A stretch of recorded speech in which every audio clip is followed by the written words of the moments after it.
What's up, gamers? Today I'm going to show you how I made this image work with my color scheme. And as some of you may know, I recently changed my color scheme a little bit and included kind of a lime green and like a teal blue as to my two primary colors.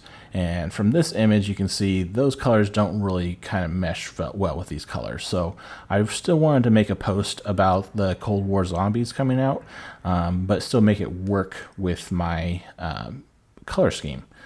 So what I did was get rid of a lot of those colors and really include that primary lime green color.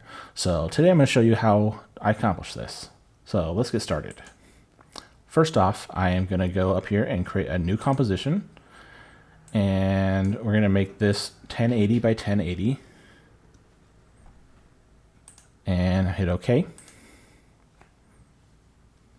And now I'm going to drop the Call of Duty Cold War Zombies image in here.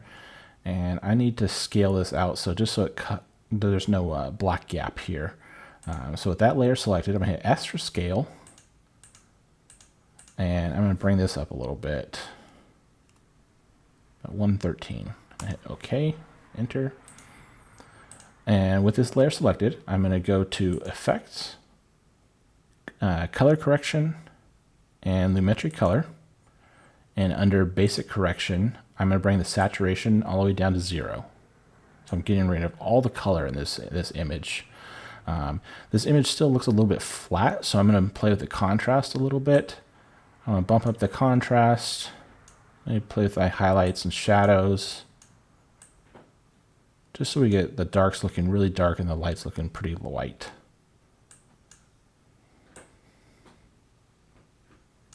That's looking pretty good. All right, next thing what we're going to do is this layer still selected. We're going to go Effect, Color Correction, and Photo Filter. And under the filter, I'm going to go Custom. And I'm going to choose my lime green, somewhere about there, and hit OK. And then I'm going to bring this density up a little bit, about 45. Just kind of give it this kind of a green feeling to the whole thing. Next, I am going to go Layer, New, Solid.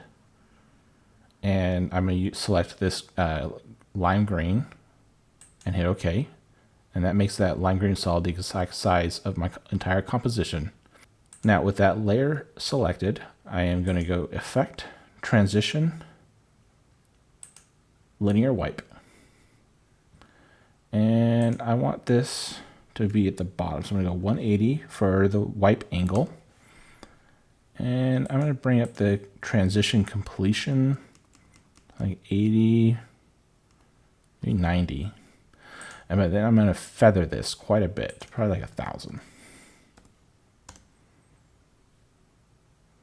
Cool. Another element that I've been adding to some of my posts are these little green arrows kind of pointing out at the center of the edges here. So what I'm going to do is take this same green solid and hit Command D on a Mac to duplicate it. And then I'm going to get rid of this linear wipe. With that layer selected, I'm going to hit S for scale. And I'm going to bring this all the way down 20, like 10%. And then with that layer still selected, I'm going to hit R for rotation. I'm going to rotate it 45 degrees. And then I'm going to take this all the way over to the side here, just so that edge is sticking out. And then I want the same thing on the other side. So I'm going to select that layer and hit Command D to duplicate. And then I'm going to put that on the same side so it kind of mirrors itself.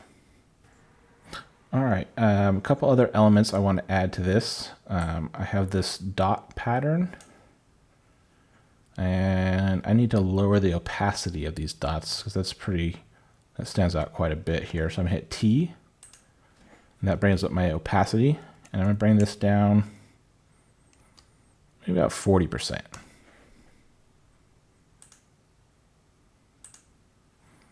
And I also am going to add these corners.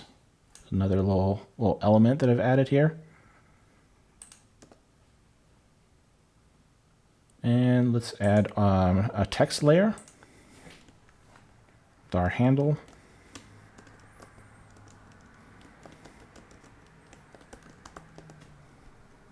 Mando Brando Gaming. Let's make this white so it shows up better on this green and the dark background here.